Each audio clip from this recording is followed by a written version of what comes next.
Baiklah, Assalamualaikum warahmatullahi wabarakatuh. Perkenalkan, saya Fajar Aditya Pratama, mahasiswa semester 1 Politeknik Negeri Bengkalis. Di sini saya akan menjelaskan atau menyampaikan sedikit materi peralatan konstruksi mengenai precast, komponen konstruksi, dan jenis-jenis alat angkat. Baiklah, yang pertama mengenai precast. Apa itu precast? Precast atau bisa juga disebut sebagai pracetak adalah suatu komponen jadi yang dicetak melalui pabrik atau tempat khusus. Jadi precast itu barang siap pakai yang tinggal pasang di lokasi konstruksi. Jadi pembuatannya tuh terpisah dengan lokasi konstruksi. Jadi bisa menghemat waktu dan efisien.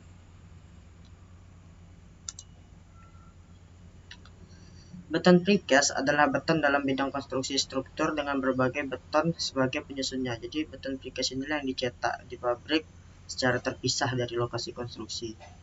Jadi diantar melalui transportasi dan sampai di lokasi tinggal hanya pemasangannya. Jadi tidak ada tahap pengocoran atau beton konvensional.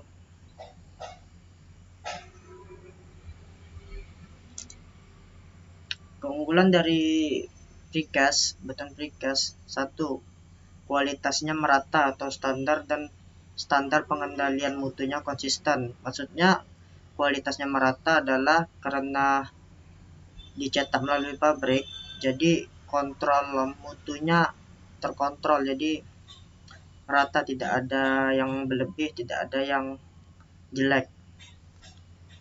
Kedua, ekonomis atau murah, dalam arti lebih murah harganya. Dan ketiga, tahan lama dan tidak memerlukan perawatan, karena saat di pabrik di sana juga melalui tahap perawatan yang dilakukan beberapa hari. Yang keempat, mudah dan cepat. Maksudnya karena pembuatannya terpisah dari lokasi konstruksi, jadi selagi betonnya masih dicetak, jadi kita bisa memasang beton yang sudah dikirim, jadi koefisien dengan waktu. Kelima, proses produksi dilakukan secara terpisah dengan konstruksi di lapangan. Itu maksudnya tadi. Kelebihannya, yang pertama, mengurangi biaya tenaga kerja karena sistemnya sistem cetak atau tinggal pasang, jadi tidak ada tahap pengocoran, makanya mengurangi biaya tenaga kerja. Kedua, ramah lingkungan. Maksud ramah lingkungan di sini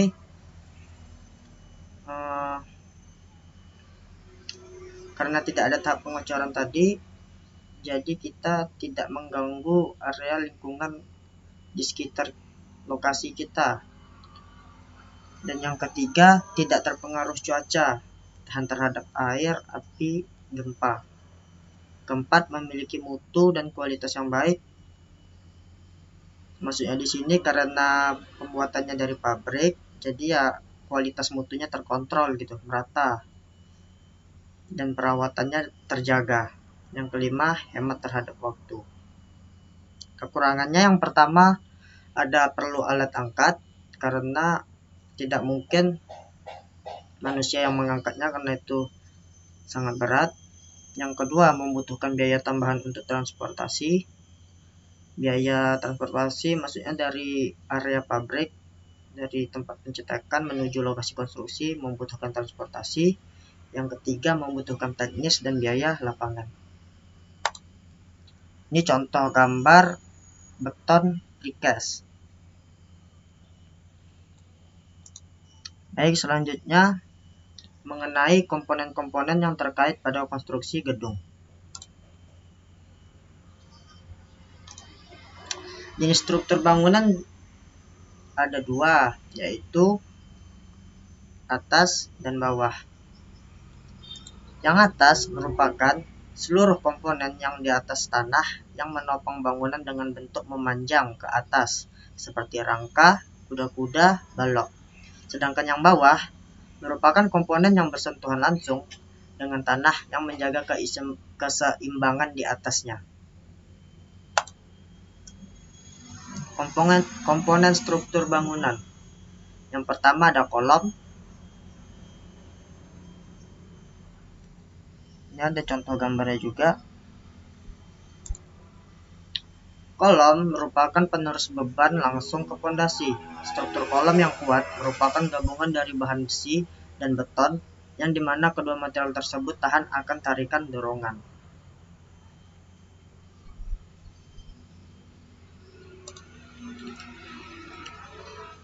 Kedua, balok.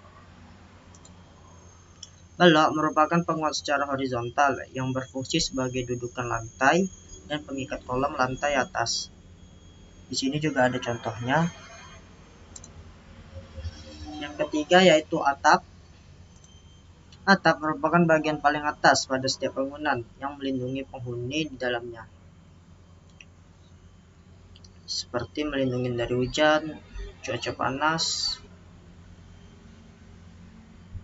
Dalam menentukan pemasangan atap, kita juga harus memperhitungkan atau memperhatikan seluas mana, searea mana yang akan kita tutupi, bentuk serta lapisannya. Atap terdiri dari kerangka atap dan area atap. Untuk kerangka sebagai penahan beban dan area sebagai penopang kerangka atap tersebut. Yang keempat ada plat lantai. Plat lantai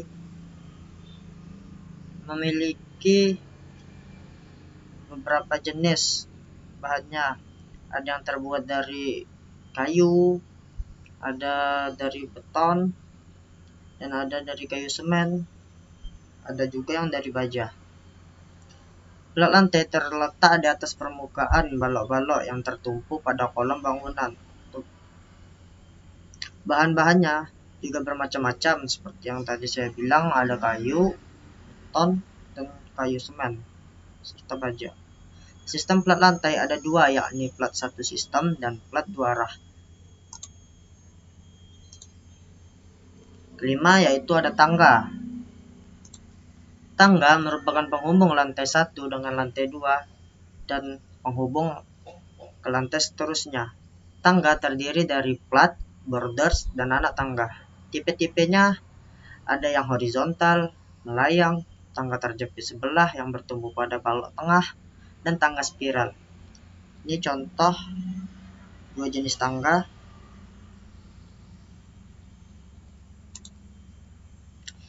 Keenam, fondasi. Fondasi merupakan tumpuan bangunan yang bertumpu dengan tanah sebagai penyangga atau kedudukannya. Fondasi ini adalah salah satu hal terpenting dalam sebuah bangunan, karena setiap bangunan pasti memiliki fondasi. Karena fondasi itu dibuat agar titik pusat setiap bangunan tidak lari atau bergeser, sehingga setiap bangunan tetap berada pada tempatnya. Jadi bangunan itu tidak kemana-mana gitu saat ada gempa, saat ya berguncang, guncangan yang kuat. Jadi tetap di tempat bangunannya. Fondasi ada 3 jenis, yaitu fondasi dalam, dangkal, sumuran. Di sini juga ada contoh dari ketiga fondasi tersebut. Ada fondasi dalam, ada fondasi dangkal, dan ada fondasi sumuran. Ketujuh yaitu galian tanah. Galian tanah merupakan hal terpenting agar kita mengetahui ada bekas fondasi lama, akar-akar tumbuhan, tanaman, akar-akar pohon besar, sumber air, pipa-pipa, atau pipa minyak, pipa air, kabel listrik, kabel telepon. Pekerjaan ini biasanya dilakukan para kontraktor karena mereka memiliki tanggung jawab sepenuhnya terhadap pekerjaan ini. Kedelapan ada struktur basement. Struktur basement ini sangat penting dilakukan untuk merencanakan beban dan metode galian agar terhindar dari masalah saat pembuatan pelaksanaan penurunan permukaan tanah saat permukaan tanah bergeser. Jadi struktur basement inilah yang merencanakan beban dan metode galiannya. Selanjutnya mengenai jenis-jenis alat angkat.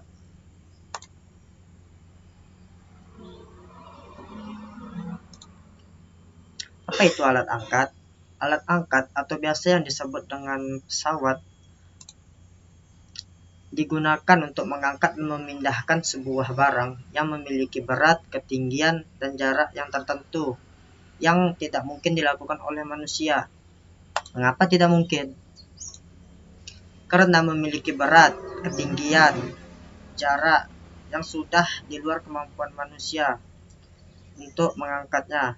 Contoh, pengangkatan beton precast dan pengangkatan barang berat lainnya. Jenis-jenis alat angkat. Yang pertama ada mobile crane. Mobile crane memiliki silinder hidrolik yang bisa menaikkan dan menurunkan boom atau armnya. Boom atau arm itu bisa juga disebut lengannya, itu yang di atas. Ini di atas itu lengannya. Crane ini memiliki kaki pondasi agar beroperasi dengan seimbang saat mengangkat beban. Jadi kaki pondasi ini berfungsi untuk sebagai penopang lah, untuk menahan saat kita mengangkat beban supaya tidak bergeser, tidak bergoyang. Crane ini terpasang langsung di truk sehingga dapat dibawa langsung ke lokasi konstruksi. Jadi menyatu dengan truk ini, tidak dibongkar pasang. Yang kedua ada roof terrain crane. Crane ini yang biasa digunakan pada perlapisan kasar atau pada permukaan tanah yang kasar. Crane ini juga menggunakan outrigger. Outrigger itu kaki pondasi. Outrigger itu kaki pondasi yang berfungsi untuk membantu saat pengangkatan beban supaya tidak bergeser dan bergerak. Jenis crane ini adalah mesin tunggal yang menggunakan satu mesin. Satu mesin di sini maksudnya mesin inilah yang mengoperasikan geraknya crane ini dan memanjangkan dan merendahkan lengan atau boom armnya.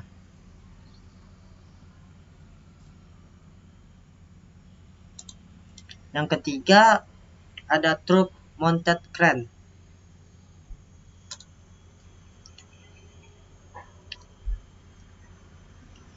Crane ini memiliki outrigger juga. Outrigger atau kaki pondasi tadi yang membantu crane berdiri saat ada beban dengan seimbang.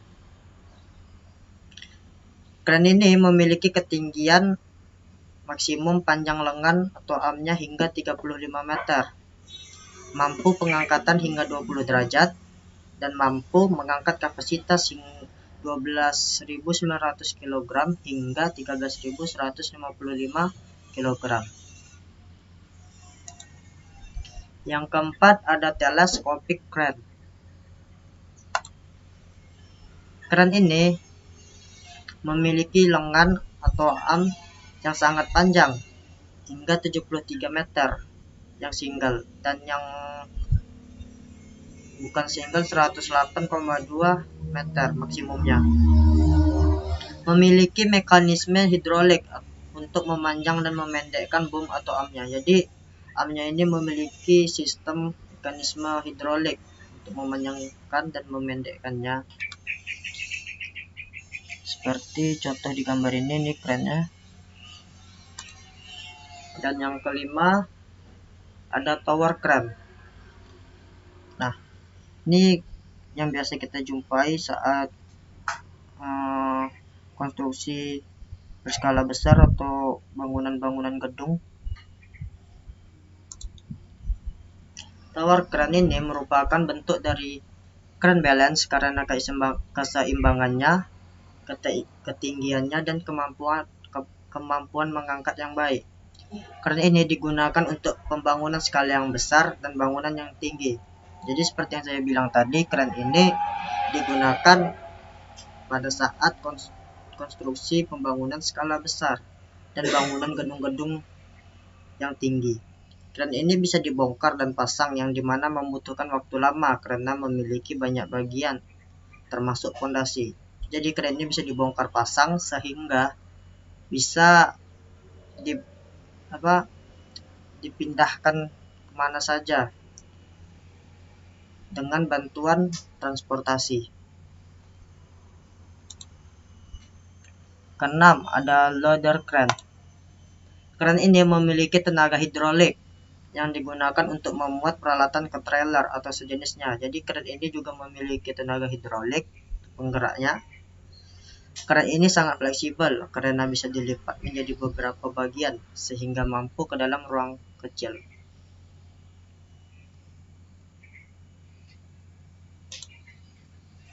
Yang ketujuh, ada overhead crane. Overhead crane ini biasanya digunakan pada pabrik-pabrik karena mampu mengangkat beban yang berat. Selain di pabrik, crane ini juga biasa digunakan pada dermaga atau pelabuhan-pelabuhan. Crane ini bergerak dengan sistem kraken pada kran yang dipasang pada troli yang akan bergerak pada sudut arah di sepanjang trek. Jadi crane ini bergerak mengikuti relnya yang sudah ditentukan. Jadi dia akan bergerak di sepanjang rel tersebut.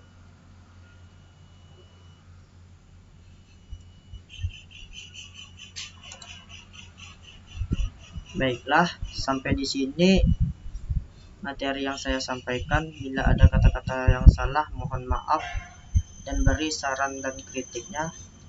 Saya tutup. Wabillahi taufiq wal hidayah. Assalamualaikum warahmatullahi wabarakatuh.